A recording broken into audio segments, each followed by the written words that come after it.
Birləşmiş Ştatlar və Azərbaycan arasında yüksək səviyyəli siyasi dialoqun nəticəsidir ki, bugün əlaqələr təkcə iki tərəfli formatda deyil, regional və qlobal təhlükəsizlik kontekstində də yeni mərhələyə qədəm qoyub. Xüsusilə cari ilin avqustun 8-də Vaşinqtonda Azərbaycan və Amerika Birləşmiş Ştatlarının prezidentləri arasında imzalanmış strateji tərəfdaşlıq xartiyasının hazırlanması məqsədi ilə strateji işçi qrupun yaradılması haqqında anlaşma memorandumu ilə münasibətlərdə yeni dinamika müşahidə olunur.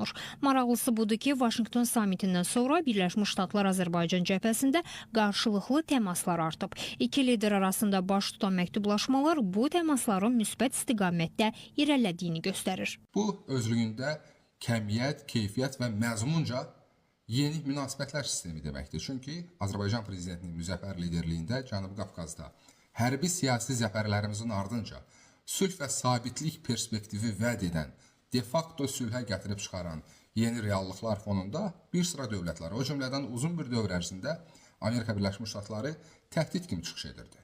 Lakin cənab İlham Əliyevin Azərbaycan və Amerika Birləşmiş Ştatları arasında münasibətlərin və maraqların uzlaşdırılmış səviyyəsinə nail olması özlüyündə bu bölgə üçün tamamilə yeni bir dövr başlatmış olur. Müsbət dinamika özünü Birləşmiş Ştatların yeni milli təhlükəsizlik strategiyası və Donald Trump'ın son açıqlamaları kontekstində daha da biruzə verir. Belə ki, sənəddən diqqət çəkən məqam Ağ Evin Rusiya və Avropa İttifaqına münasibətidir.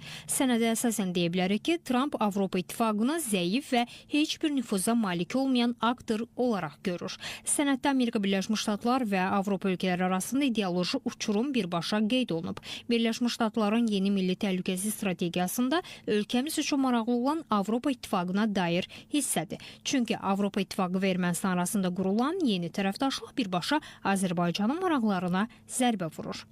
Ermənistanın özünün də 8 avqust Vaşinqton yanaşmaları ilə birmənalı şəkildə razılaşdırılmış bir mövqe ifadə etməsi fonunda təbii ki, Avropa İttifaqının cəhdləri, Qarabağ erməniləri və s. və ilaxır kimi mövzuları ortaya atması bölgədə nəyisə dəyişə bilməz.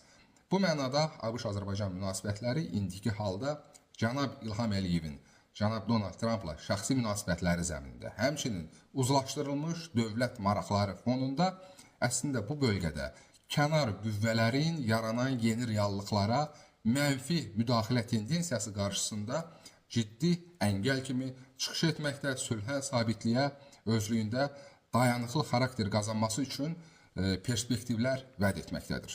Birləşmiş Ştatların irəli sürdüyü təşəbbüs və iştirakçısı olduğu hadisələr Cənubi Qafqazla Mərkəzi Asiya və Avropanın inteqrasiyasına xidmət etdiyi halda maraqlıdır ki, Avropa İttifaqı Ermənistanla imzaladığı strateji gündəliklə nəyə nail olmaq istəyir? Suallar çoxdur, cavablarsa hadisələrin gedişatı ilə bəlli olacaq.